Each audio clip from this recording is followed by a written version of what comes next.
இன்றைக்கான வேத வசனம் ஆதியாகமம் 17:1-2. நீ எனக்கு முன்பாக நடந்து கொண்டு உத்தமனாயிரு. நான் உன்னை மிகவும் திரளாய் பெருக பண்ணுவேன். கிறிஸ்துவுக்குள் பிரியமானவர்களே, ஆதியாகமம் புஸ்தகத்தில் பார்க்கிறோம், தேவன் முதலில் ஆபிரகாமோடு உடன்படிக்கை செய்கிறார். உடன்படிக்கை என்றால் அதுவும் ஒரு வாக்குத்தத்தம் போன்றது. அப்படி என்ன உடன்படிக்கை தேவன் ஆபிரகாமுக்கு செய்தார்?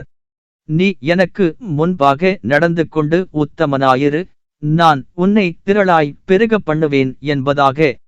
ஆங்கில மொழிபெயர்ப்பில் பார்க்கிறோம், எனக்கு முன்பாக குற்றமற்றவனாய் இரு. முதலில் நீங்கள் புரிந்து கொள்ள வேண்டியது, நீ எனக்கு முன்பாக நடந்து உத்தமனாயிரு.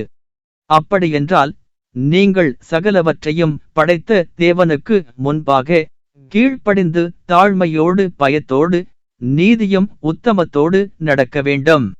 நான் உயர் பதவியில் இருக்கிறேன், நான் செல்வந்தன், பல ஆஸ்திகள் உடையவன், தேவனுடைய சமூகத்தில் செலவிட போதுமான நேரமில்லை, ஒரு நாள் இச்சையோடு பொல்லாத காரியங்களில் ஈடுபடுவதினால் ஒன்றும் நடந்திடாது, தேவன் பெரிதாய் எடுத்துக் கொள்ள மாட்டார் என்று இருக்காதீர்கள். நீங்கள் செய்கிற எல்லாவற்றையும் தேவன் பார்த்து கொண்டிருக்கிறார். அதனால் நீங்கள் தேவனுக்கு முன்பாக உத்தமனாயிருக்க வேண்டும். என்னுடைய பிள்ளைகள் உத்தமர்கள், எனக்கு கீழ்ப்படிந்து நடப்பார்கள் என்று தேவன் உங்களை குறித்து சாட்சி கொடுக்கும்படிக்கு நீங்கள் நடக்க வேண்டும். இது தான் தேவனுக்கு முன்பாக நடந்து கொண்டு உத்தமனாயிரு என்று அர்த்தம். இப்படி தேவனுக்கு முன்பாக நடந்து கொண்டு உத்தமனாயிருந்தால் என்ன நடக்கும்? தேவன் உங்களை திரளாய் பெருக்க பண்ணுவேன் என்கிறார்.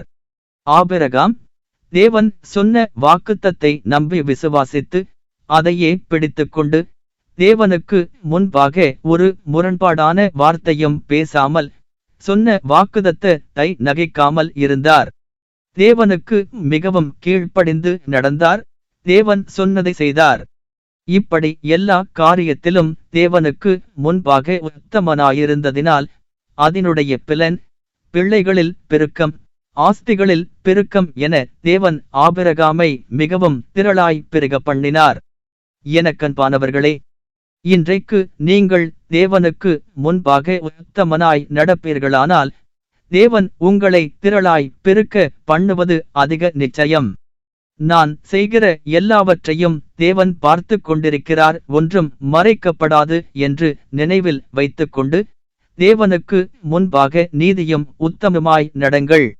கர்த்தர் உங்களை ஆசீர்வதிப்பாராக. ஜெபம் செய்வோம். எங்கள் அன்பு தகப்பனே, இன்றைய நாளிலும் எங்களை நினைவு கூர்ந்தரே உமக்கு ஸ்தோத்திரம். இன்றைய நாளை காண செய்தரே நன்றி. இந்த நாளிலும் உம்முடைய வார்த்தையைக் கொண்டு எங்களுடன் பேசினேரே ஸ்தோத்திரம். இந்த நாளிலும் உமக்கு முன்பாக உத்தமனாய் நடக்க எங்களுக்கு கிருபை தாரும். உமக்கு மறைவானது ஒன்றுமில்லை என்று அறிந்திருக்கிறேன். நாங்கள் செய்கிற எல்லாவற்றையும் நீர் பார்த்து கொண்டிருக்கிறீர். நீதியும் உத்தமமாய் நடந்து உமக்கு கீழ்ப்படிந்து நடக்க எங்களுக்கு உதவி செய்யும். நோயினால் அவதிப்பட்டு கேன்சர் நோயினால் பாதிக்கப்பட்டு கஷ்டப்பட்டு கொண்டிருக்கிற ஒவ்வொரு பிள்ளைகளையும் கண்ணோக்கி பார்ப்பீராக. உம்முடைய கரம் அவர்கள் மேல் இருக்கட்டும். சுகம் வேண்டும் என்று எதிர்பார்த்திருக்கிறவர்களுக்கு உம்முடைய நாமம் மகிமைப்படும்படி அவர்களுக்கு சுகத்தை தருவீராக. மனிதர்களின் நெருக்கடியால், கடன் நெருக்கடியால் இருக்கிற பிள்ளைகளை விடுவிப்பீராக. வருமானம் போதுமானதாய் இல்லை, வாழ்வதற்கே கடினமாய் இருக்கிறது என்று சொல்பவர்களுக்கு நீர் உதவி செய்வீராக. உம்மை நம்பி வந்தவர்கள் வெட்கப்பட்டு போனதில்லை என்று அறிந்திருக்கிறோம். நிச்சயம் உம்மை நம்பி வந்தவர்கள் ஒருபோதும் வெட்கப்பட்டு போகாதபடி வெறுங்கையோடு வந்தவர்கள் பலமடங்கு ஆசீர்வாதத்தோடு திரும்ப செய்வீராக. இன்றைய நாளில் பிறந்த நாள், திருமண நாள் காண்கிற ஒவ்வொரு பிள்ளைகள் மேலும் உம்முடைய கரம் இருப்பதாக.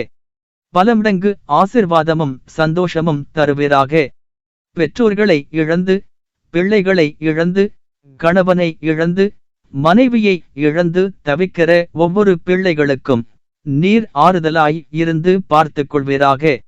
இன்றைய நாள் முழுவதும் உம்மை நோக்கி கூப்பிடுகிற பிள்ளைகள் ஒவ்வொருவரையும் போக்கிலும் வருகிலும் காப்பீராக. உம்முடைய கரம் அவர்கள் மேல் இருக்கட்டும். இயேசுவின் நாமத்தில் எல்லாவற்றையும் உம்முடைய கரத்தில் ஒப்புக் கொடுக்கிறேன். ஆமேன். கர்த்தர் உங்களை ஆசீர்வதிப்பாராக.